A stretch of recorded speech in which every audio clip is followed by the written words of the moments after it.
Sir ಹೇಳಿದಾರಲ್ಲ, ನೋಡೋಣ ಪ್ರಯತ್ನ ಮಾಡ್ತೀನಿ ಪ್ರೊಫೆಸರ್. ಲಾ ಕಾಲೇಜಿಗೆ ಅವರು ಯೂನಿವರ್ಸಿಟಿಗೆ ಅದು ಮಾಡೋಣ. ಸೊ ನಾನು ಮತ್ತೊಮ್ಮೆ ಹೇಳ್ತೀನಿ, ಕೊನೆ ಉಸಿರಿನವರೆಗೂ ನಾನು ಸಾಮಾಜಿಕ ನ್ಯಾಯದ ಪರ ಇರ್ತೇನೆ.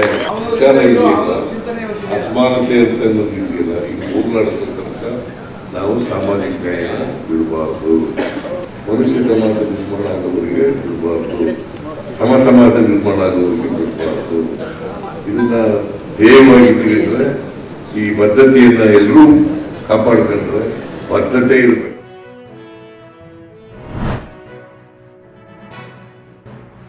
ದೊಡ್ಡ ಮಟ್ಟದ ಅವ್ಯವಹಾರ ನಡೆದಿದೆ, ದೊಡ್ಡ ಮಟ್ಟದ ಭ್ರಷ್ಟಾಚಾರ ನಡೆದಿದೆ ಅನ್ನುವಂಥ ಮಾಹಿತಿಗಳು ಲಭ್ಯ ಆಗಿದ್ದಾವೆ. ಈ ಹಿನ್ನೆಲೆಯಲ್ಲಿ ನಾನು ಮಾನ್ಯ ಮುಖ್ಯಮಂತ್ರಿಗಳಿಗೆ ಆಗ್ರಹಿಸ್ತೇನೆ, ಇದನ್ನು ಮಾನಿಟರ್ ಮಾಡಬೇಕಾಗಿರುವಂಥ ರೆಸ್ಪಾನ್ಸಿಬಿಲಿಟಿ ಮೆಡಿಕಲ್ ಎಜುಕೇಶನ್ ಮಿನಿಸ್ಟರ್. ಅವ್ರು ಇದರೊಳಗೆ ಇನ್ವಾಲ್ವ್ ಆಗಿದಾರೋ ಇಲ್ವೋ ನಂಗೆ ಗೊತ್ತಿಲ್ಲ, ನಾನು ಅವ್ರ ಮೇಲೆ ನೇರ ಆರೋಪ ಮಾಡ್ತಾ ಇಲ್ಲ. But custodian, who is the custodian? Principal secretary, commissioner ಮತ್ತು ಮಿನಿಸ್ಟರ್, ಆಲ್ ಆರ್ ಕಸ್ಟೋಡಿಯನ್. ಅವರು ಅದರ ಕಸ್ಟೋಡಿಯನ್. ನೈತಿಕ ಹೊಣೆ ಅವ್ರು ಹೊರಬೇಕು.